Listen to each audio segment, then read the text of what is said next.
Hi guys, welcome back to the channel. Today we are going to talk about Vernamfield. Now Vernamfield is in Maypen. It used to be an airport that the US Air Force operated during World War II.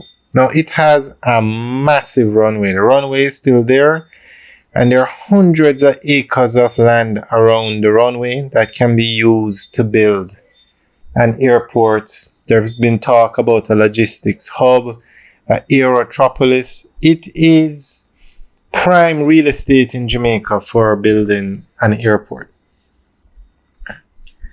But somebody had asked a question once that they asked, does Jamaica own Vernamfield?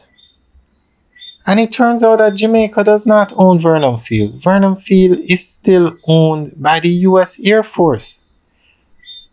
Now, back when World War II was going on, England signed a 99-year lease with the US government for them to operate Vernamfield and Goat Island. Both were used as air bases during the war. Now, even though the US no longer operates the base, and there is no indication that they would ever set up a base there again at Vernamfield, legally that treaty or that lease apparently is still in effect. So even if Jamaica wanted to develop the airfield, I don't think they could without the US giving up its claim on it, which I found very interesting. Now, the Jamaican government had nothing to do with this because at the time Jamaica was still a colony or still run by England, because this was before 1962. Before that's when Jamaica got independence. So I'm going to go through an article that gives more information on what's happening. During World War II, Little Goat Island and Vernamfield in Clarendon were operated as air bases. These sites were used as US Air Station bases established under the Destroyers for Bases Agreement, a 99-year lease signed on September 2, 1940 between the United States and the UK Colonial Office. The deal was part of a broader wartime arrangement where the UK provided the US with strategic base locations in the Caribbean in exchange for naval destroyers to bolster British defenses during the conflict. The agreement wasn't unique to Jamaica but extended to other Caribbean territories, many of which later became part of the short-lived West Indies Federation.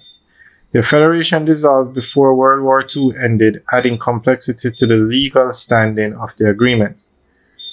With the war's conclusion, the US gradually abandoned these bases as their strategic importance diminished.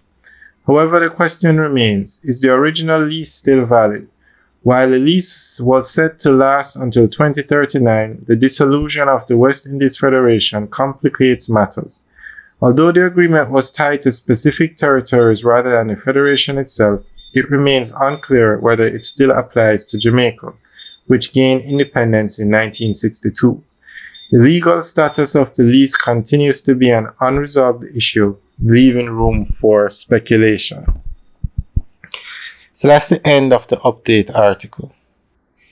Now, this is very interesting because although Jamaica is an independent country, the head of state for Jamaica is still the King of England, or Privy Council makes the laws for Jamaica, or is the final court of appeal for Jamaica. So